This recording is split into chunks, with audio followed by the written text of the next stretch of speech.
Welcome to Understanding the Bible with Pastor Stephen. This is episode 23, the End Times Revelation Part 3. Last time we covered the throne room of God in chapter 4 and 5 of Revelation and the timeline of the end times. So the timeline is this. We have the first half of a 7-year tribulation period called Daniel's 70th week. It is the rise of the Antichrist to power. Then we have the midpoint of this 7-year tribulation period, which is marked by the desecration of the rebuilt temple of the Jews. Then we have the second half of that 7-year tribulation, where we have the vials of the wrath of God and the battle of Armageddon and the seventh trumpet. And then we have the 1,000-year reign of Christ. Satan is loosed for a season. We don't know how long that will be. Another battle, the battle of Gog and Magog, and then the great white throne judgment, and a new heaven and new earth and eternity with Christ. Now we're on chapter 6. And chapter 6 begins with the 6 seals out of the 7 that we read about last time when he was in the throne room. To understand these, we need to understand that the Bible, the book of Revelation, needs to be read literally. Context matters. What that means is John was literally there in heaven and saw these things. What I personally believe is that God allowed him to see actual events of the future and then had him write down some of them to be revealed to us. If you look at Revelation chapter 4, when he starts this particular revelation to us, he says, "After this I looked, and behold, a door was opened in heaven." So he is actually seeing into heaven. "And the first voice which I heard was as it were a trumpet talking with me, which said, Come up hither, and I will show thee things which must be hereafter. And immediately I was in the Spirit, and behold, a throne was set in heaven, and one sat on the throne." So John is saying he looked into heaven, and someone spoke to him and said, "Come up," and then immediately he was there in the Spirit. So he's not saying his physical body was taken into heaven, but his spirit was taken into heaven. So I believe that John says exactly what happened. He did not lie to us. He was not smoking weed or some other drug and was just out of his head and coming up with this stuff. God actually took his spirit up to heaven and showed him these things. So it's not to be confused with the book of Daniel, where Daniel was given dreams and visions that needed an interpretation. If you look at Daniel 7, in verse 1, it says, "In the first year of Belshazzar, king of Babylon, Daniel had a dream and visions of his head upon his bed. Then he wrote the dream and told the sum of the matters." And then down in verse 15 and 16, he continues, "I, Daniel, was grieved in my spirit in the midst of my body, and the visions of my head troubled me." So he could not understand what he had seen. Verse 16, "I came near unto one of them that stood by," one of the angels, "and asked him the truth of all this. So he told me and made me know the interpretation of the things." Some of the prophecies in the Old Testament were figurative. They were actually dreams, things that didn't make sense, not real events. And so he needed God or the angels to tell him what it was supposed to mean. This is not the case with the book of Revelation. John was actually there and saw these things happen. So that's a key difference. The other thing we need to keep in mind is the rules of grammar matter. John does not use any words that lead one to believe that it means something other than the actual words that he spoke.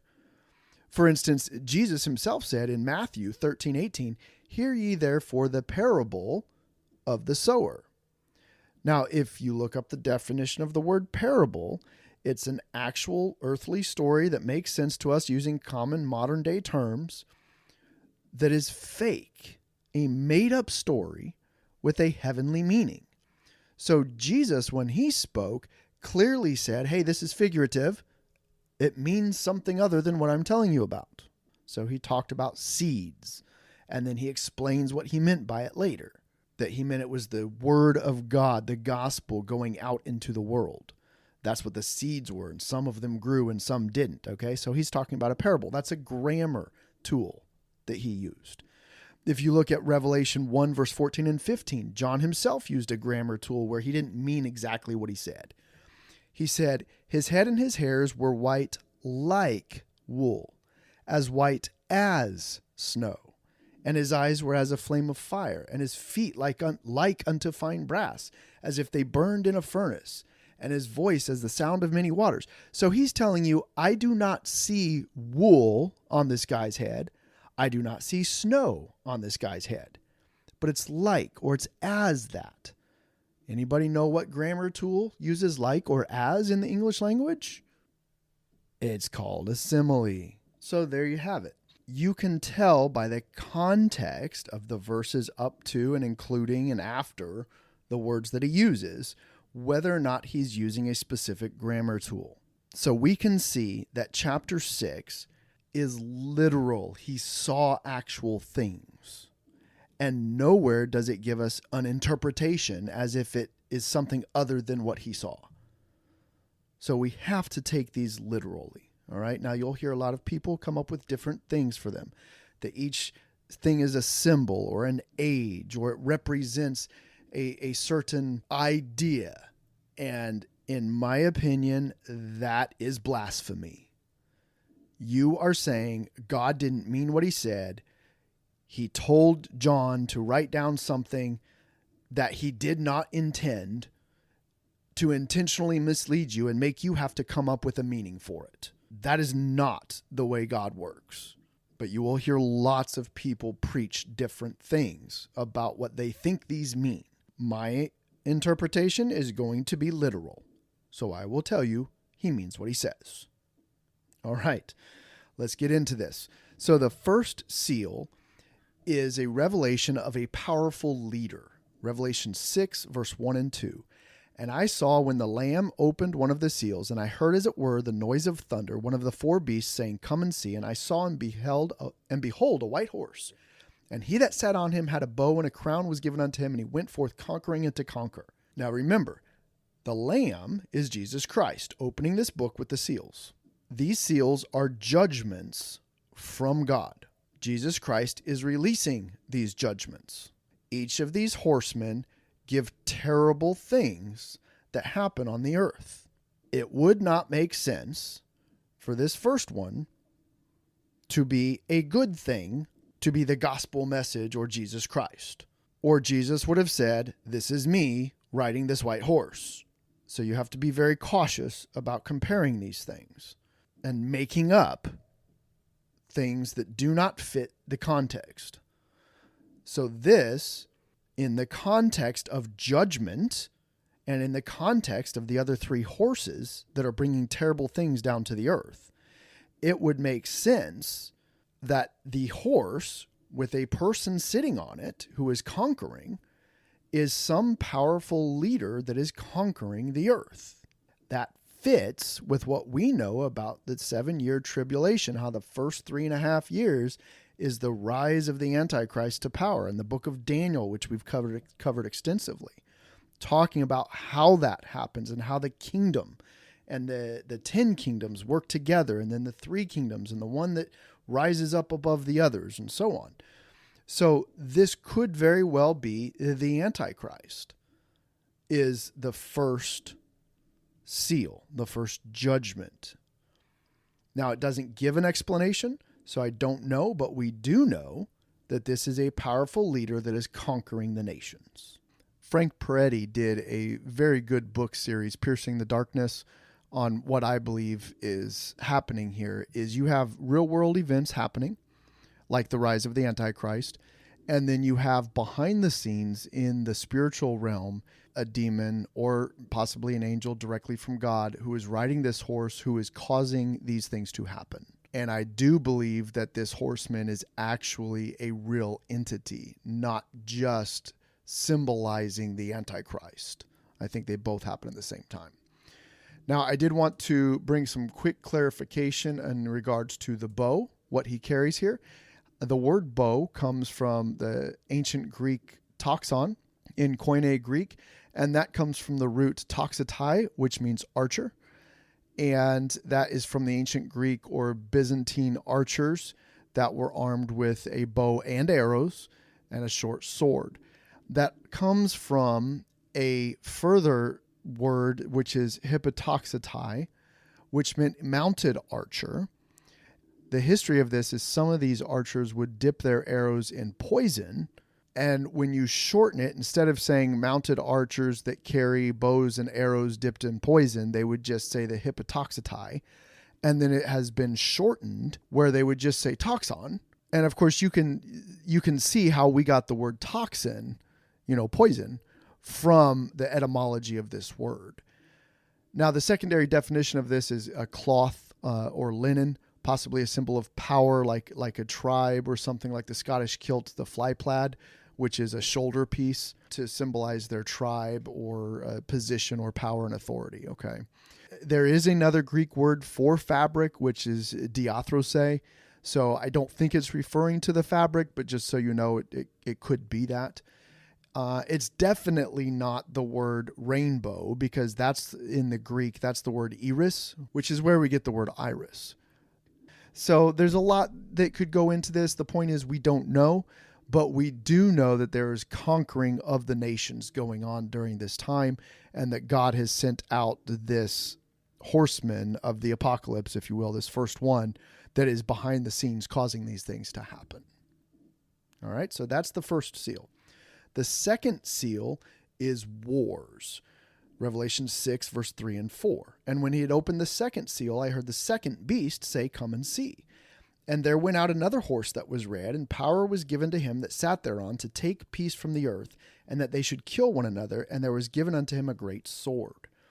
Now, these four horsemen of the apocalypse that you've heard, I'm sure, in movies and such, I believe that these could very well be angels sitting on the horses.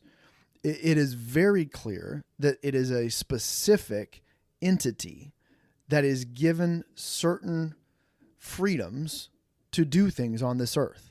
You'll see here on the next one that there is restrictions placed upon these creatures who are riding the horses. My opinion on what these are is really irrelevant, but I'll throw it out there because I'm the guy telling you this stuff. So I think it's a possibility that these four spiritual beings riding horses are given specific tasks or released to do certain things that cause death and destruction on the earth. I believe that this is Jesus Christ releasing or giving a short leash to some of the demons from hell. And you'll see why here when we get to the fourth one. Let's continue. So this is the second one, which is wars, a great sword to kill and take peace away from the earth, right? Then you have the third seal, which is famine, verse 5 and 6. And when he had opened the third seal, I heard the third beast say, "Come and see." And I beheld, and lo, a black horse, and he that sat on him had a pair of balances in his hand. And I heard a voice in the midst of the four beasts say, "A measure of wheat for a penny, and 3 measures of barley for a penny, and see thou hurt not the oil and the wine." So a penny back then was about a day's wage. So what it sounds like here in regards to famine is that it's going to take a day's wage just to get you a handful of bread, basically, something to eat, which means you're going to slave away for a whole day just to survive. And then it says, "And see thou hurt not the oil and the wine." There's no explanation given here on why the oil and wine is not harmed. However, it seems to be that with this famine, the pair of balances, how much it costs for wheat, for bread, for barley, that the most basic items are going to be expensive. So when it comes to this famine and preparation, like I've talked about in the past, what is going to be valuable in the end times? Whatever dollar the Antichrist uses. Remember, he's going to have the mark of the beast, right? So in order to buy wheat or bread or whatever it is you need to survive, if you don't have the mark of the beast, do you think the American dollar is going to be valuable when they only accept the mark of the beast to buy and sell things? No, obviously it's not. They're not going to accept paper. I do believe, and this is something that I think everyone should actually invest in. I don't care if it's $5 or $5,000 a month, whatever you can afford to set aside to save for the future. I think you should invest in assets, things that will be valuable when people are poor and in a famine economy. So silver, 1 ounce silver coins, people who are rich, people who have excess bread to sell, I'm sure will take silver or gold. That has always been a commodity that people want to have, and rich people love to flaunt their wealth and have gold things, right? So I think silver and gold is something to invest in, and potentially other assets that can help people. Whether it be planting your own crops to trade, or raising goats or chickens to have eggs to trade, or, whatever field you're in, if you're good at something, trade your goods. Having the idea of this bartering economy when money is worthless because you're a believer in Jesus Christ and will not take the mark of the beast. So this third seal, to me, is a huge wake-up call as far as preparing for the future. So make sure that you are doing something that you will have an asset to trade for food when there is famine in the land. The fourth seal is the death of a fourth of the earth. Verse 7 and 8. And when he had opened the fourth seal, I heard the voice of the fourth beast say, "Come and see." And I looked, and behold, a pale horse. So the pale horse is not necessarily a sickly horse. It's actually the color. It's like a dun-colored horse. His name that sat on him was Death, and hell followed with him. And power was given unto them over the fourth part of the earth, to kill with the sword, and with hunger, and with death, and with the beasts of the earth. Now, if you look at the end of Revelation, it talks about how death and hell are cast in the lake of fire. So the name of this creature that sits on this fourth horse of the apocalypse, the pale horse, is Death. I think that's an actual name of an angel. But notice that it says, and hell followed with him. I believe that these creatures riding the horses are demons that have no longer been restrained, and they are allowed to do what they do best. And here's a scary thought too. The last part of that, to kill, not only with sword and hunger and with death, which I'm not sure, that seems redundant to me, and with the beasts of the earth. I believe that the demons of hell will inhabit animals to wreak havoc across the earth, to kill humans. I think we're going to see that animals will lose their fear of mankind. It's a scary thought, but it's something that is clearly foretold in the Bible. Now let's look at the fifth seal. This is a reference to what you find in chapter 20, verse 4. And when he had opened the fifth seal, I saw under the altar the souls of them that were slain for the word of God and for the testimony which they held. And they cried with a loud voice, saying, How long, O Lord, holy and true, dost thou not judge and avenge our blood on them that dwell on the earth? And white robes were given unto every one of them, and it was said unto them that they should rest yet for a little season, until their fellow servants also and their brethren that should be killed as they were should be fulfilled. So the fifth seal is the martyrers of this 7-year period.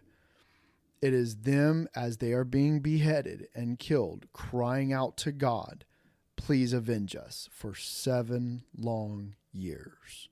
Then we have the sixth seal, which is earthquakes and meteor strikes. This is found in verse 12 through 17. And I beheld when he had opened the sixth seal, and lo, there was a great earthquake, and the sun became black as sackcloth of hair, and the moon became as blood, and the stars of heaven fell into the earth, even as a fig tree casteth her untimely figs when she is shaken of a mighty wind. And the heaven departed as a scroll when it is rolled together, and every mountain and island were moved out of their places. And the kings of the earth, and the great men, and the rich men, and the chief captains, and the mighty men, and every bondman, and every free man, hid themselves in the dens and in the rocks of the mountains. I think these would be like the bunkers and prepper things that people have done, building castles and whatnot to protect themselves.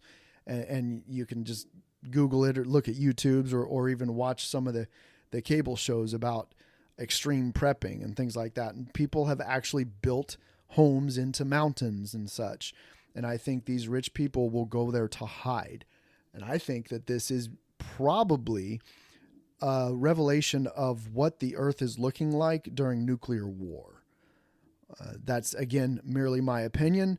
But if you read that and look at it, the heavens departed as a scroll being rolled together. Every mountain and island is moved. The moon becomes blood. The sun is blackened. I mean, a lot of that really would fit with radioactive fallout, et cetera, et cetera. But that's neither here nor there. It doesn't have to be that way. It says the stars of heaven fall. Well, what do we call meteor showers? Well, we say that they're shooting stars and things. That could very well be what it looks like, is all these meteors falling to the earth. We could be literally caught inside of, a passing comet or something. I don't know. But it's very clear that something is striking the earth. There is a great earthquake. There are physical things happening in this world to the sun and the moon, to the mountains and the islands. So, having a house all by yourself on an island might not be the best thing in this time. The islands are moved out of their places. That's kind of scary. So I don't think there's going to be any safe place to be sitting here. But it says in verse 16 and 17, and they said to the mountains and the rocks, fall on us and hide us from the face of him that sits on the throne and from the wrath of the Lamb. For the great day of his wrath is come, and who shall be able to stand? This is the sixth seal. And you will see the great day of the wrath of the Lord, the wrath of the Lamb, the Son of Man. The great tribulation is mentioned throughout the whole Bible. So this is very clearly, finally, the end times that was prophesied. Then we move into chapter 7, which is kind of an aside. It's like, hey, while all this stuff is happening, check this out. Verse 1. And after these things, I saw 4 angels standing on the 4 corners of the earth, holding the 4 winds of the earth, that the wind should not blow on the earth, nor on the sea, nor on any tree. So angels have power over the elements. That's a very interesting thing too.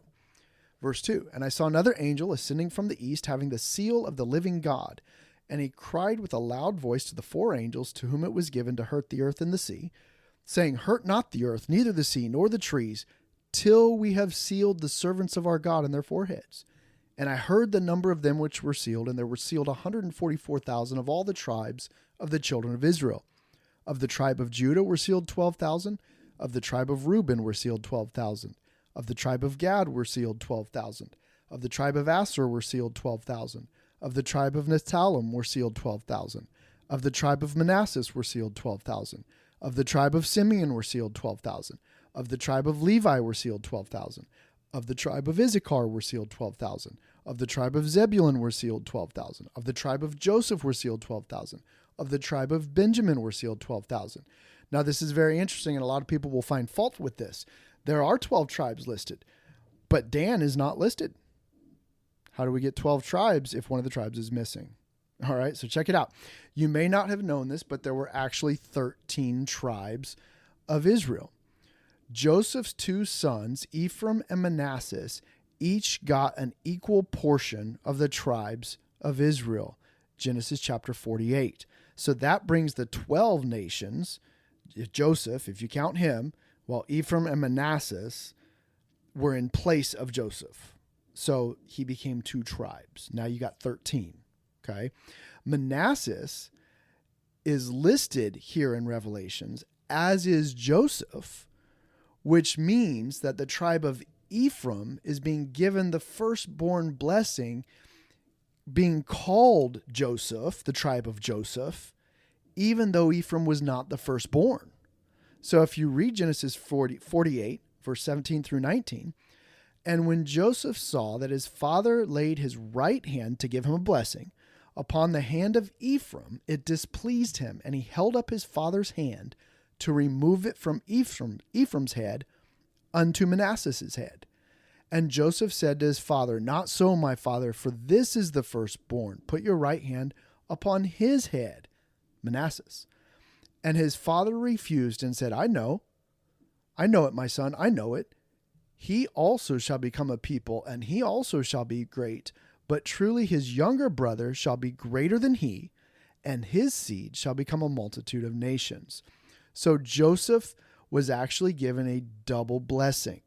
His firstborn received the second blessing, and his secondborn was given the firstborn blessing. So that brings us to 13 tribes. All right. But then check this out. In the Old Testament, the tribe of Levi was not usually counted, as they were the priests and they were given a portion from each of the other tribes. So if you look at Joshua chapter 13, he says when they're dividing the land, only unto the tribe of Levi he gave none inheritance. The sacrifices of the Lord God of Israel made by fire are their inheritance. So now we're back down to 12 because Levi doesn't get anything.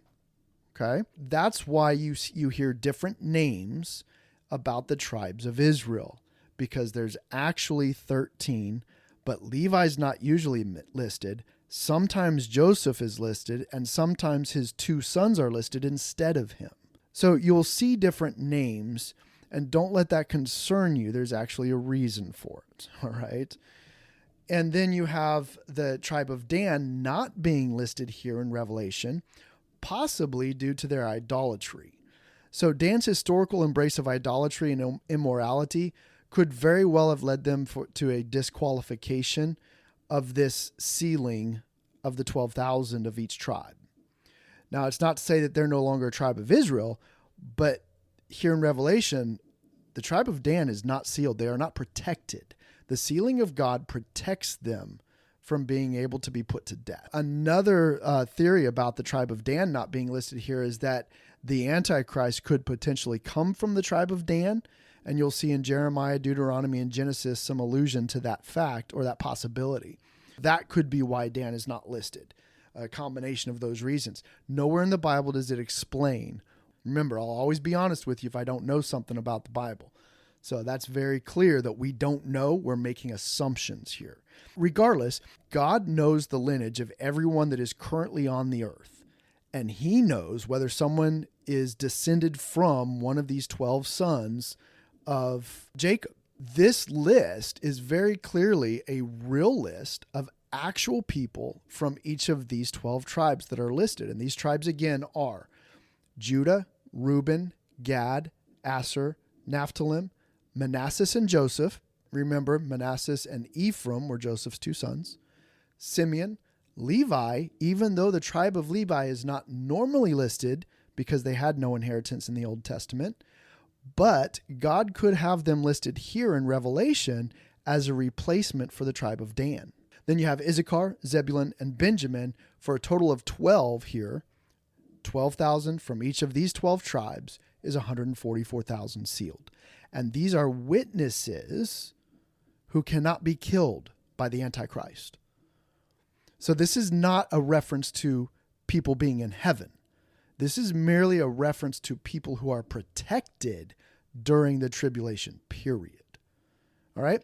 Then we have the last part of this chapter, verse 9 through 17, which is again the martyrers of the 7-year tribulation period who get white robes. So there's a lot of references to these. And the importance here, I think, is very clear. God gives them a special blessing at the end. And it is they were willing to die rather than take the mark of the beast. So the ultimate sacrifice, right? So he did the first 6 seals. Then he makes a little aside here about the 144,000 witnesses. And then he comes back to the 7th seal of this book that Jesus Christ was opening, right? Chapter 8, verse 1 and 2. And when he had opened the 7th seal, there was silence in heaven about the space of half an hour. And I saw the 7 angels which stood before God, and to them were given 7 trumpets. That space of half an hour could very well be the same silence that it kind of alludes to in Revelation 7, verse 1. And after these things, I saw 4 angels standing on the 4 corners of the earth, holding the 4 winds of the earth, that the wind should not blow on the earth, nor on the sea, nor on any tree. I don't know if that's the same thing, but it could very well be that he's saying, hey, everything is still for half an hour in heaven and on earth. Okay? The point is, The seventh seal is actually 7 more judgments, the 7 trumpets. Then he makes another aside here, verse 3 through 5. And another angel came and stood at the altar having a golden censer, and there was given unto him much incense, that he should offer it with the prayers of all saints upon the golden altar which was before the throne.